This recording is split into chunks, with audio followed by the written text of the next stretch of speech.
Welcome to the Seeing Red podcast with Andi Turner and Garrett Fulce, checking up on Texas policies and politics with some federal issues thrown in, like the assault weapons ban, interest rate hikes, you get it, but it's mostly Texas, since we can't ignore the big stuff either. And now, here are your hosts, Andi Turner and Garrett Fulce. Hey everybody, welcome back to this week's episode of Seeing Red. We're glad you joined us. As always, we want to hear from you. We want you to you can email us at hosts, H-O-S-T-S, at seeingredpodcast.com. There's also a form. We will answer your email, not a problem. You will get an answer, I promise. You can go to facebook.com/theseeingredpod, youtube.com/seeingredpod, and at Twitter the platform formerly known as Twitter, now X, at the Seeing Red Pod. Please let us know what you think about our episodes. If you have ideas, we're glad to have you. And for those of you who missed last week's episode, you definitely should pick it up. And again, for those of you that weren't with us last week, Happy New Year. Garrett, we have a very special guest with us today. Would you like to introduce him? We absolutely do. We have Mark McCaig with us today. He's the publisher of the Texas Voice. Can be found online at thetexasvoice.com. Which is a website covering Texas politics and government generally. Mark himself has spent over 2 decades in the conservative grassroots. He's formerly served as a member of the Texas Republican Executive Committee, the SRAC, which is the governing board of the Republican Party of Texas, and he's currently serving as a precinct chairman in the Harris County Republican Party. Mark is also the chairman of the Texas Republican Initiative. So welcome to the show, Mark. Hey, I appreciate you having me on. Absolutely, and thank you for working with our schedules. I know I'm a little bit crazy now with the baby, so thank you for squeezing us in here. Let's just jump right into it. We kind of previewed last week that we were going to talk about the Texas Ethics Commission reports that were due last week.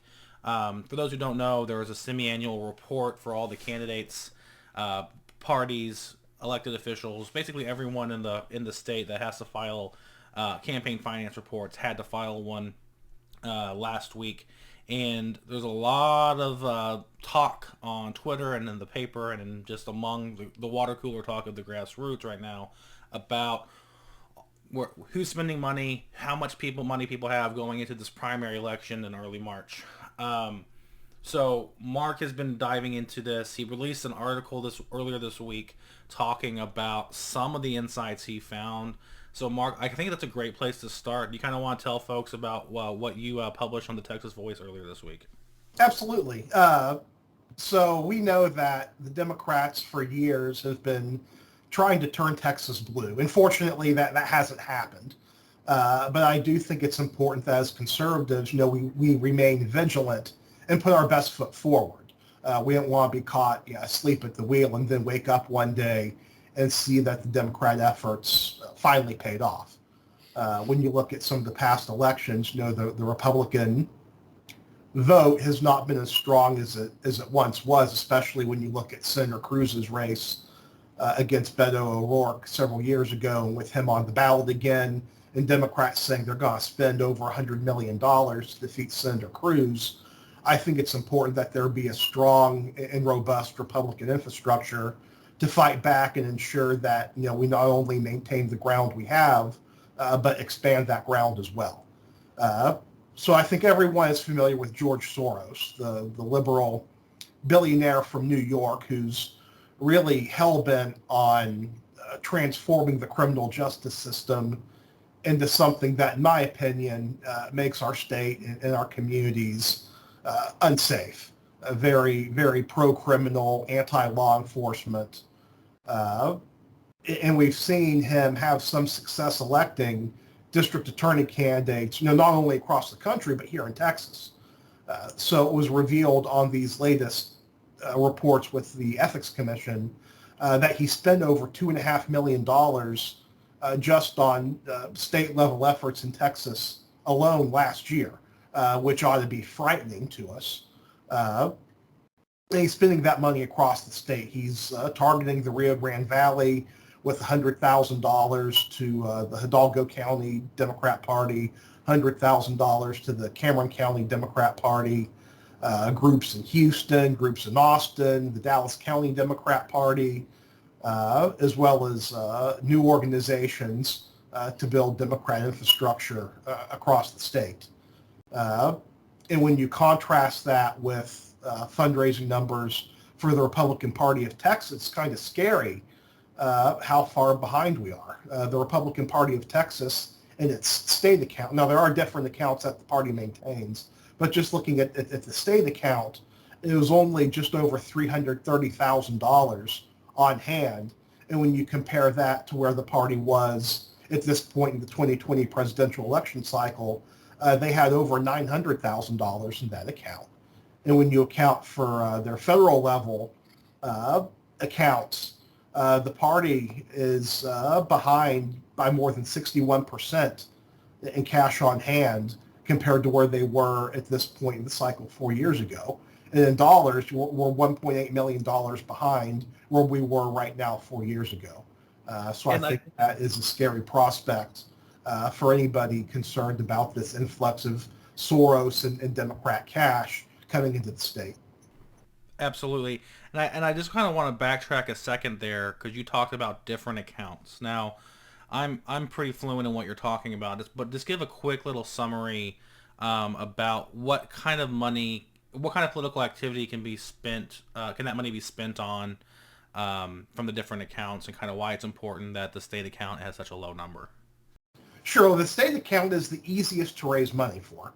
At the state level, you can give an unlimited amount of money, and you've seen that with guys like Tim Dunn, Ferris Wilkes, Defend Texas Liberty, who now account for a very significant portion of the Republican Party of Texas fundraising, while other more traditional donors have sort of been cast aside.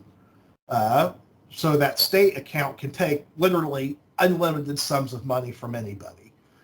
So when you have only $330,000 in an account where somebody theoretically could write you a $10 million check, it's kind of scary.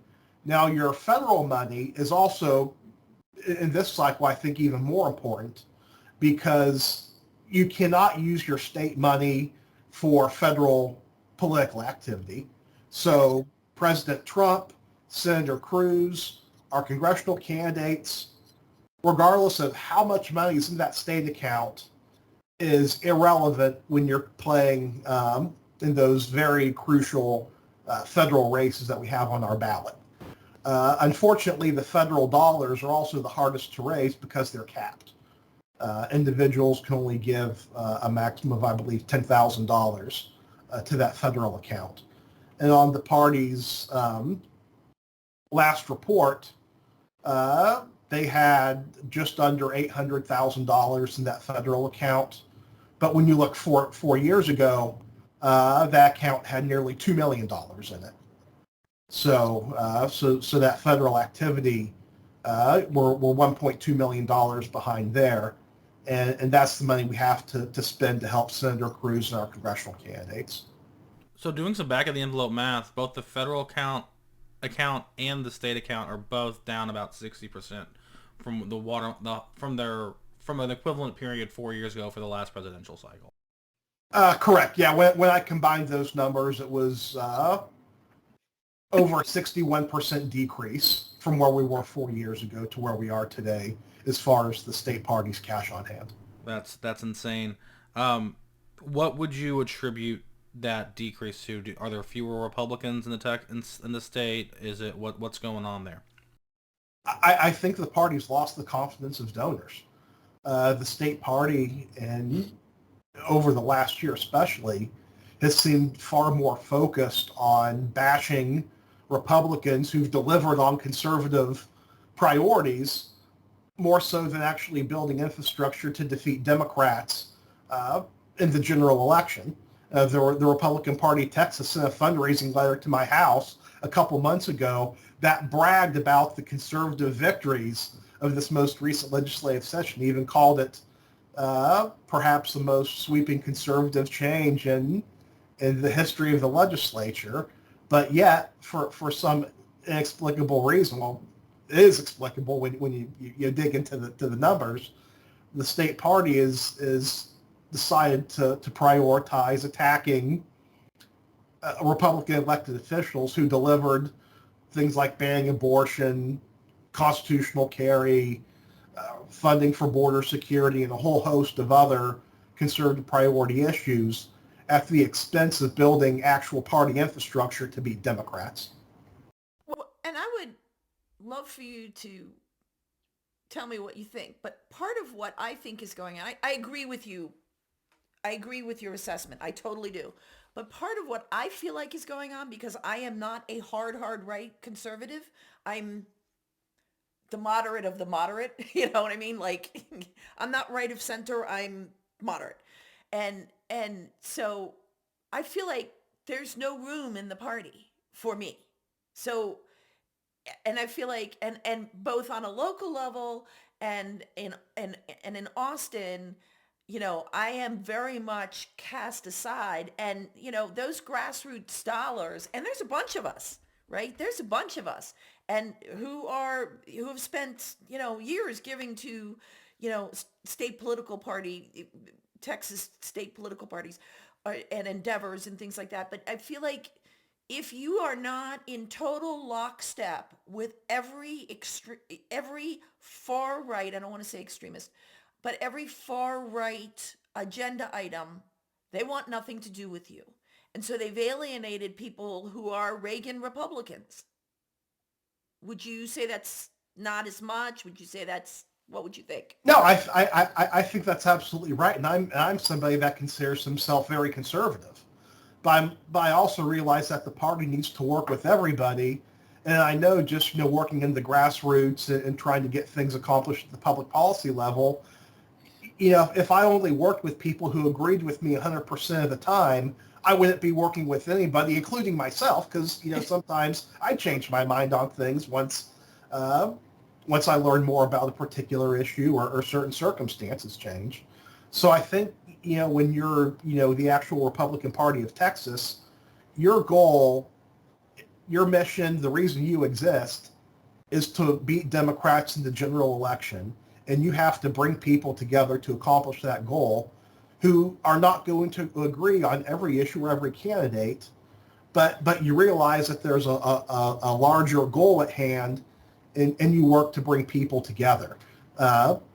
Instead, under the current leadership of the state party, it's kind of a my way or the highway approach, where if you're not lockstep with them, both on issues and on strategy, they don't want anything to do with you. And I think that shows in the donors that have no interest in financing that and are looking for other ways to help get Republicans elected. And I agree. And the other part I wanted to bring up was also, I haven't seen a letter requesting money from the RPT in months. So, like, the executive director's sole job is to get people elected and raise money, right? That's their job. Grow the party, right? Grow the party. So whether that's getting Republicans, you know, to vote, or getting people to vote Republican, getting Republicans in seats and raising money. And what we're seeing from, if I understand you correctly, is that that's just not happening. That he's not, the chair or the executive director of the Republican Party of Texas isn't out there. You know, he's getting involved in primaries. He's picking and choosing winners and losers. Oh, the chairman is the executive director. I'm not speaking about her. I have a great. I'm sorry. I got the titles confused. My fault. Give me the correct title for Matt Rinaldi. State chairman. State chairman, thank you. So the state, but that's their job, right? So we don't pick and choose in primaries. We stay out of primaries and let the voters figure it out and go raise some money. And I haven't seen much coming out of the RPT since the previous chairman left.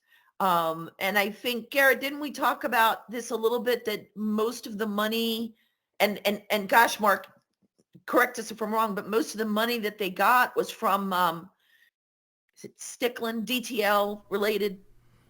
Yeah, most of the money came from either Dunn via him. I think it was personally from Dunn, from Hexagon Partners, which is Dunn, or from the Wilkes brothers, or from Defend Texas Liberty. I don't remember exactly what the breakdown of, but it was something like 500 or 600,000 of the 850,000 they brought in.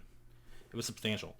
So yeah, there's no diversity of where the dollars are coming from. There's not a lot of small dollar action happening. It's all mega donations from the West Texas oil enterprise folks. That said, you mentioned kind of that they're not supporting people on issues or strategy, and I think it's important that we acknowledge that there are Republicans who may agree on a given issue, but their district may not. Or actually, I think it's important to kind of talk about the party has been bludgeoning anybody who goes out of step with what they call their legislative priorities. But Mark, one of the things that annoys me about the legislative priorities is that it's created by a group of 31 people the week before the convention. It's then brought as a slate to the convention and it's rubber stamped. There's no real input from the grassroots, even at the convention, over what makes these a priority issue. It's basically what's the priority of the legislative chair or the legislative priorities committee. Am I a little off base with that, or can you explain that process a little bit more thoroughly for our viewers? Yeah, if I remember correctly, the legislative priorities committee brings a slate, and then it goes to the convention floor, and then like the top 8 of the issues that are presented from the committee become the quote-unquote legislative priorities of the Republican Party of Texas. But that list is conceived within the committee days before the convention. So there is very little input from what I would refer to as the average Republican on how those quote-unquote priority issues are generated. And if you're an elected official, when you're thinking about what your priorities are you concerned about the priorities of, at most, 5,000 people in the convention hall from across the state? Or are you talking about the priorities that you heard from the voters when you were knocking on their door asking for their vote? And I think that we have to trust the voters on this as to what the actual priority issues for each individual member's district are.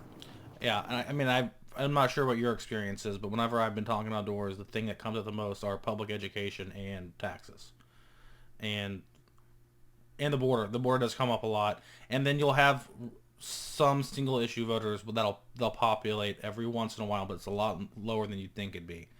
So you'll have the occasional 2A voter or the occasional pro-life voter that pops up, but it's not that common to have a single issue voter pop up in door knocking. So it's one of these things where you have these legislative priorities that don't really mesh with what you said. What don't mesh with what's being the candidates are hearing from their district and from their voters, and it's really about getting done what they have to get done for their district. One of the things that came out, somebody did a side by side. I believe I saw it from Bob Garrett with the Dallas Morning News, but of the incumbents that have voted against school choice, they voted for what's called the Rainey Amendment, which pulled the school choice portion from the omnibus education bill in the last special session. If you looked at the cash on hand, 13 of those 16 incumbents had more money than their challengers. One was that was only behind by 4,000, so neck and neck. It looks like District 1, Van Dever, and District 60, Glenn Rogers, are the ones who are in the most trouble when it comes to how much money their challengers have. Are any insights into these Republican challengers, where their money is coming from, or kind of there's been a lot to do in the press and on Twitter about all of these incumbents having this kind of primary, this raucous primary, but there doesn't seem to be a lot of money behind these folks at this point. And I think at this point it's going to be the key issue of those two races where you mentioned the Glenn Rogers race and the Van Dever race. Both of those races feature challengers that have very significant self-funding capability. So that's where a lot of that cash advantage is because of self-financing from the opponents. What we're seeing right now is not uncommon. Typically, well referred to as the Defend Texas Liberty crowd has waited until after this January report to really start spending money. So it's not too instructive just based on these numbers of where the big bucks are going to be spent by Dunn and Wilkes and those guys. I would say there's sort of two different types of primaries shaking up in the race statewide. One is what I'll call the voucher debate, and the other one is what I'll call more of the Defend Texas Liberty debate. So on the voucher debate, Garrett, is to your point, the members who voted against the or voted for the Reining Amendment to take school choice out of that bill have primary opponents that are going to be well funded. There are some single issue PACs that are going to be involved just based on that voucher issue. And then you've got a lot of members that voted essentially for school choice on that issue that have primary opponents backed by the Defend Texas Liberty wing of the party, either on the Paxton impeachment or other issues where they're trying to portray those incumbents as not being conservative enough. I think the races dealing with the voucher issue are probably going to be more interesting because there at least you have an honest debate over an issue, while on the Defend Texas Liberty generated primaries, those are more manufactured issues trying to misrepresent the records of state lawmakers. I'm over here applauding for you because I couldn't agree more. It is interesting to me that there are people who clearly are not listening to our show, but are willing to go with the Paxton, you voted to indict me and so you're a bad guy. And it's like, I was having this discussion with my husband last night because I got an invitation on my phone, one of those text messages to the challengers in my district's event. And of course, Ken Paxton is going to be there. And, and it says right in there, he voted to impeach the attorney general and, what is it? Stuck in the swamp or whatever. I forget what it said, but it was like, I said to Peter, I don't know that I can think of, and I've been involved in a lot of races, as has Garrett. I can't think of a single race that I have any knowledge of where their whole spiel, they won or lost based on one single vote. And the last primary, Defend Texas Liberty targeted 20 Republican incumbent state reps for defeat. And they went 0 for 20 against all those incumbents, simply because I think they were trying to manufacture problems that didn't exist. They were targeting guys like they are this cycle that have records of success delivering conservative victories for their districts, and for them to try to manufacture falsehoods or a false narrative that these guys are not conservative. I think voters will see through that just as they have done in those past primaries where the Defend Texas Liberty candidates have not been successful. The debate over vouchers, that remains to be seen. These incumbents who voted for the Reining Amendment against vouchers, all of them have campaigned their entire political careers against vouchers. They're very open with their constituents about their thoughts on school vouchers. So to have a policy debate over this issue, that's for the voters of that district to decide. But at least in those races, there's an actual real policy discussion going on, right, where you have the exchange of opinions of whether or not that vote for school vouchers is something that district wants, versus calling somebody a rhino when they delivered what the state party called the most sweeping conservative change in the history of the legislature. Well, I think that kind of leads to an interesting question that you kind of mentioned, which is that Defense Texas Liberty went 0 for 20 in the last general election. But they did force a few runoffs, and it seems to me they're, fighting some stuff that they left on the ground, throwing it against the wall, and trying to see what sticks, and then hopefully they force a few runoffs and maybe they get lucky there. I guess, kind of in your estimation, what would you say are kind of the top 3 or 5 races that are most likely where the incumbent loses or at least is forced into a runoff? It's hard to say it, and I think those races may be more of the ones where you have the debate over the voucher issue.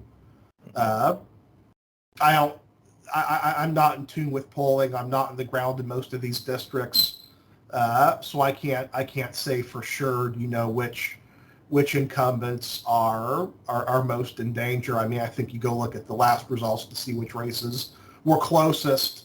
I would imagine those are going to be toward the top of the list. But I think it remains to be seen, what kind of money gets spent in some of these districts. So, and any races off the top of your head jump out at you, or no, you're just like not at that level of granularity? I think at this point, I kind of want to take a wait and see approach on that.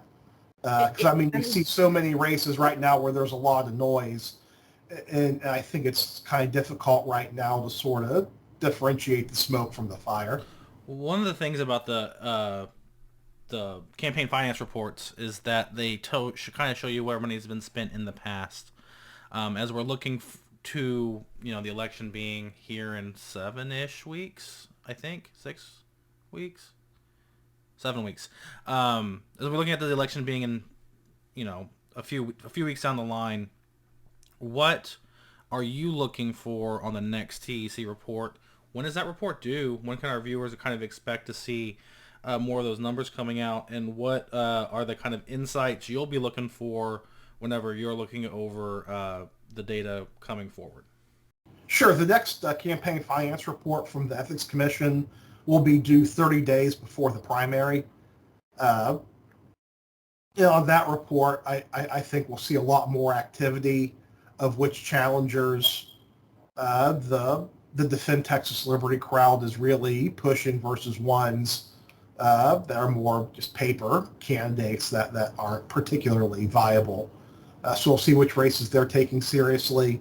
We'll see how much money comes in to support the incumbents who voted against school choice.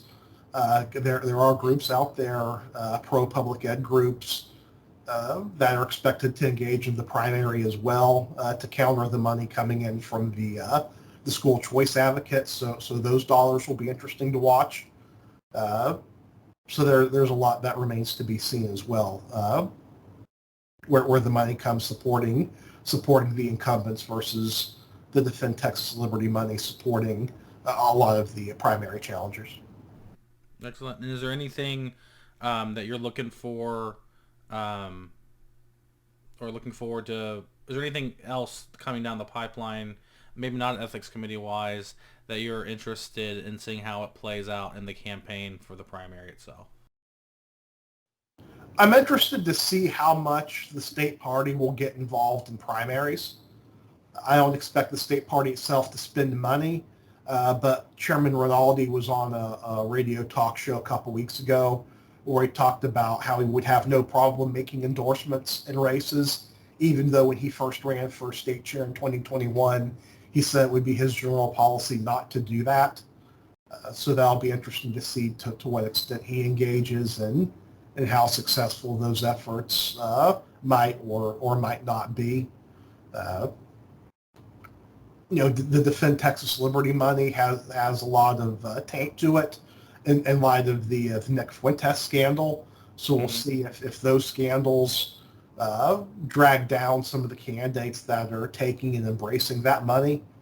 And you also have the Texas issue, where a lot of these challengers have signed a pledge to put Texas on the ballot. So if you're going to be running a campaign against a Texas candidate, are you using that to paint them as an extremist who's not representing the views of their district? One last question from me on the political stuff, and then we'll wrap up. This time next year, is Dade Phelan still the Speaker of the House? And does he win his primary without a runoff? Yes and yes.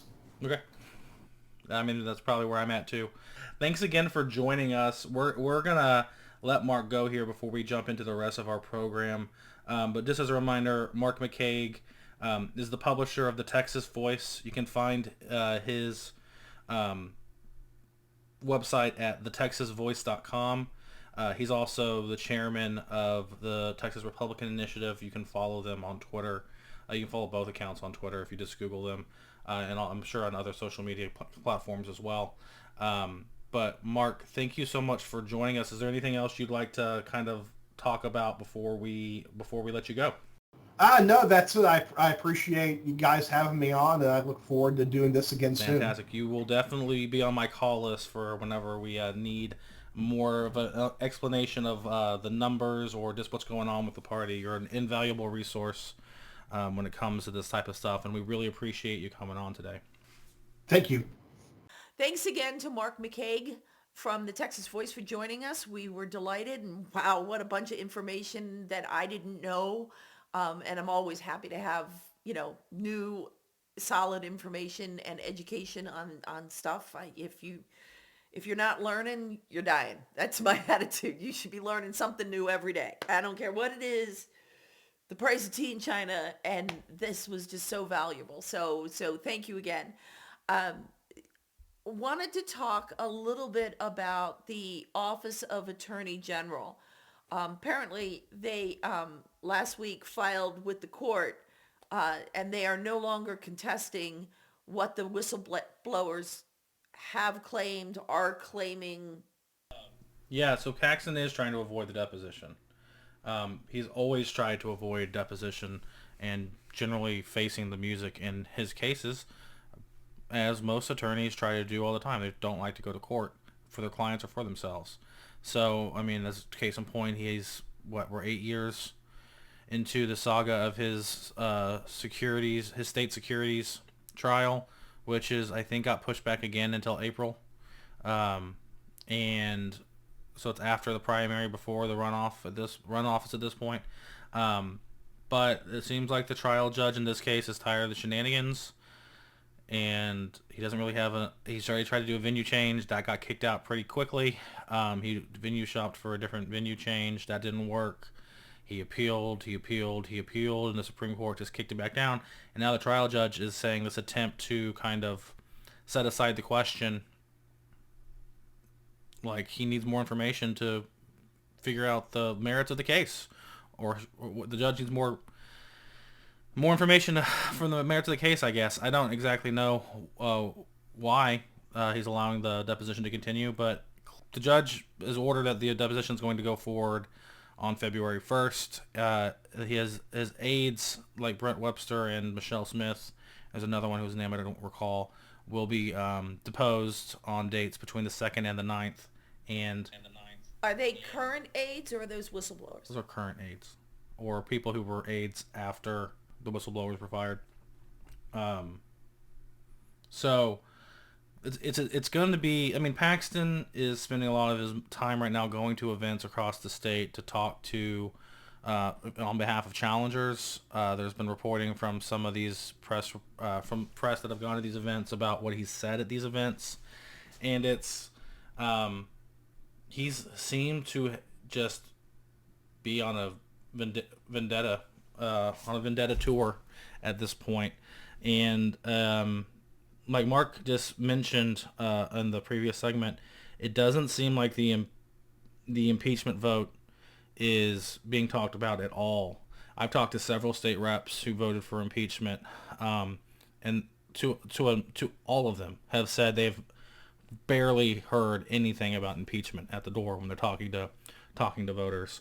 It is not an issue that's coming up that often. They're hearing about school choice, they're hearing about immigration, and they're hearing about taxes. So I don't really see the vendetta toward, like Mark said, I don't really those races, unless there's another factor. I don't see those incumbents having too much trouble in there. You know, in the text message invite I got to the Challenger event, it says the swamp installed incumbent in HD blah blah voted to impeach Ken Paxton. My phone started ringing after that. You don't frag your most effective champion in the middle of the war by DC on Texas, and you know, and even in the text follow up, because so that was like the little picture invite, right? And then in the text that followed that, it said the House incumbent voted for Dems to impeach our most effective champion on the war on Texas by DC.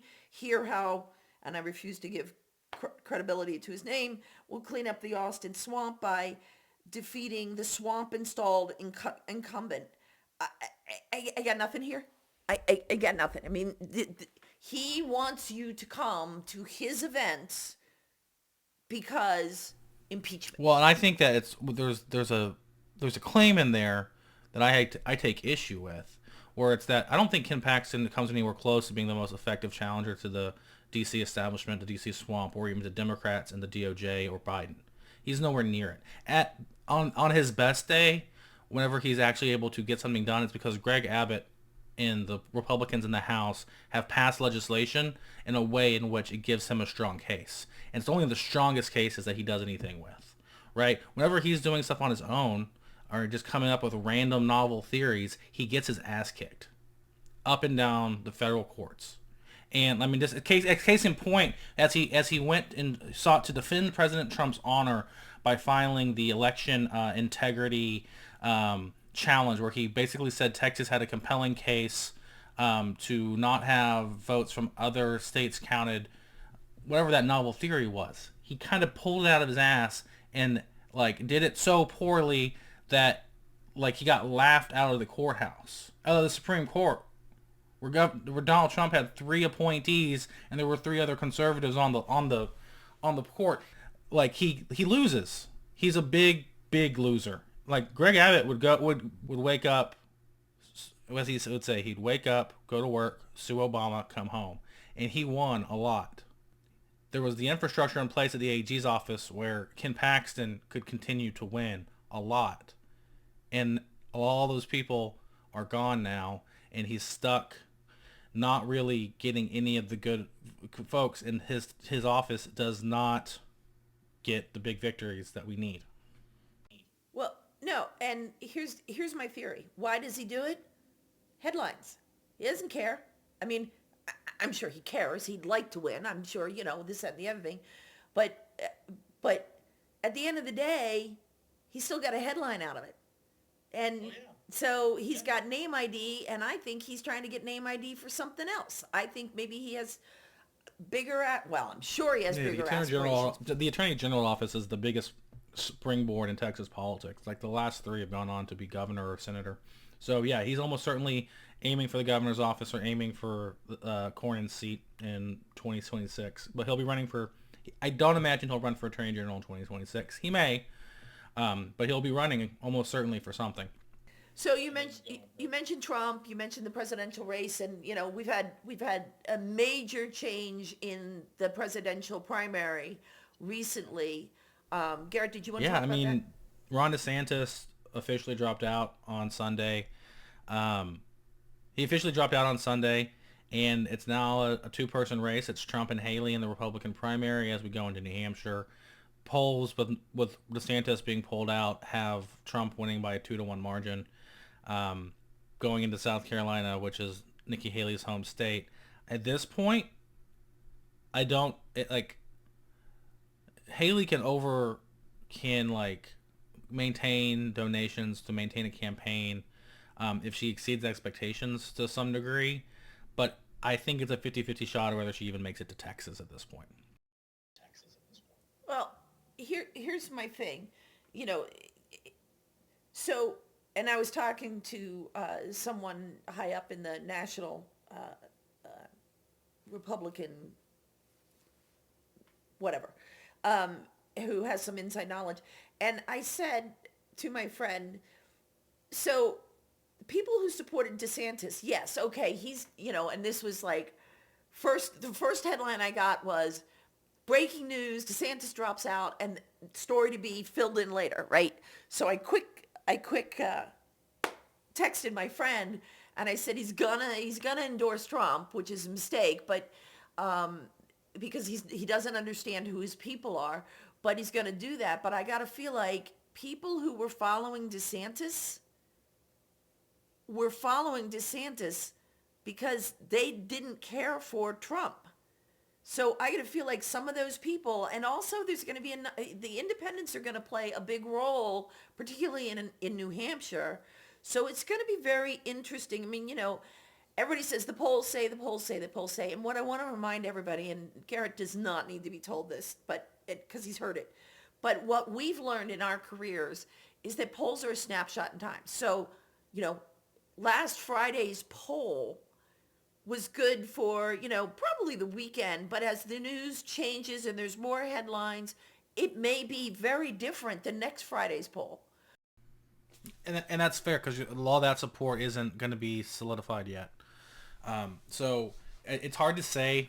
I mean, at this point, I think Haley would need 45% plus in New Hampshire, which isn't necessarily a win, but just keep enough momentum going, where then she would have to win South Carolina because it's her home state in order to keep enough momentum to go into Texas. And I think that's possible. I don't think it's likely. I think Trump wins by 60 in New Hampshire, and I think he wins South Carolina. And then at that point, Haley's just been like, you can't even win your home state, and then her money dries up, and she bends the knee.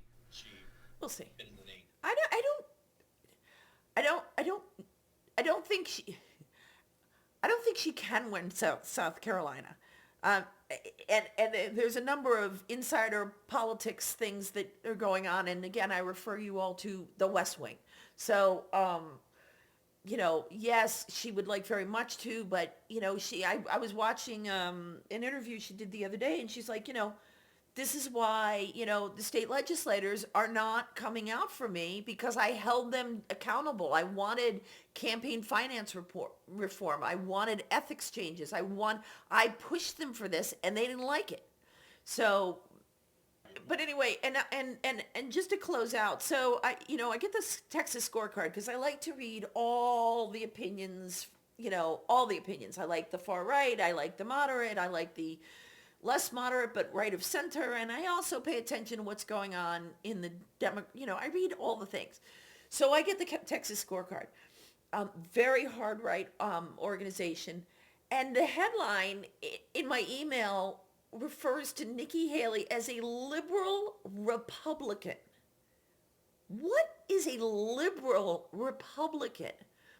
Well, these guys are really un-Republicans. They're anti-Republicans. They don't care about the history of the Republican Party, what it means what the word Republican even means, and they don't want a big tent. They want people to acquiesce to their vision of what the party and what conservatism and what the right looks like.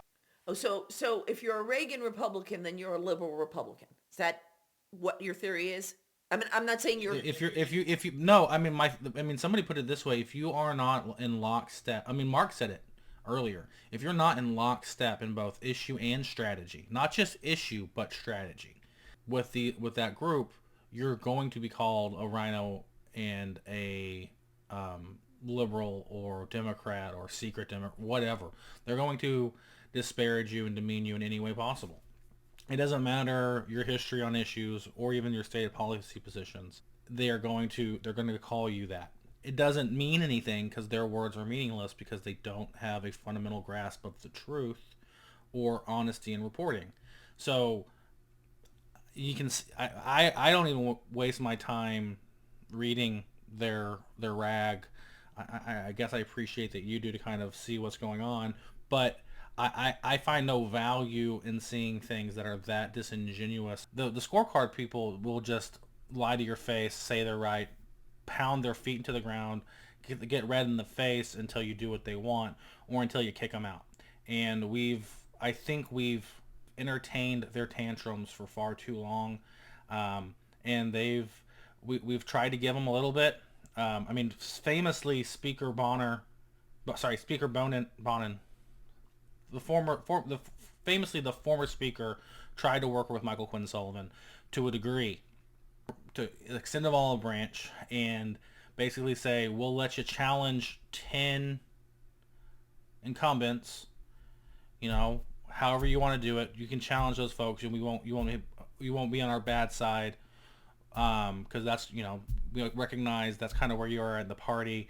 Let's kind of try and come to work together. And Michael Quinn Sullivan recorded that conversation, released it piecemeal, and it led to the former speaker, having to resign. There's not enough you can give these people unless it's absolute control, which is reminiscent to me of other historical figures throughout history, and appeasement never worked with those types of folks. You have to battle them head on, and in the strongest terms possible. You have to fight that people and that way of thinking, whether it's from the right, left, center, or outer space. So these folks, when they say someone's a liberal Republican, it's not even a badge of honor. It's a badge of just that you're a target. It's just that you have a scarlet letter, their scarlet letter, which just means that you are doing something right because you're not doing it their way. Okay. All right. Good to know. Good to know. Anything else for this? I don't think so. We had a great episode this week. Thanks again to Mark McCaig of the Texas Voice. You can find his website at thetexasvoice.com. You can also follow him and his other accounts on Twitter, which are the Texas Voice. His name is Mark McCaig. His last name is spelled McCaig. And then he's also the chairman of the Texas Republican Initiative. Follow him, like him, read his stuff. He's a really, really good guy and really, really smart, like you heard earlier. So he's a great person to follow to keep up with what's going on in Texas politics. Follow us on our Twitter at the Seeing Red Pod. That username's good on all social media accounts. We're pretty active on YouTube and Facebook. We're still looking to develop our other social media platforms, but we're working on it. And we appreciate you so much. We'll see you next Wednesday, where we'll hopefully have another guest. It looks like we're starting to get some state reps lined up. I don't want to put any names out there until I get it confirmed for sure.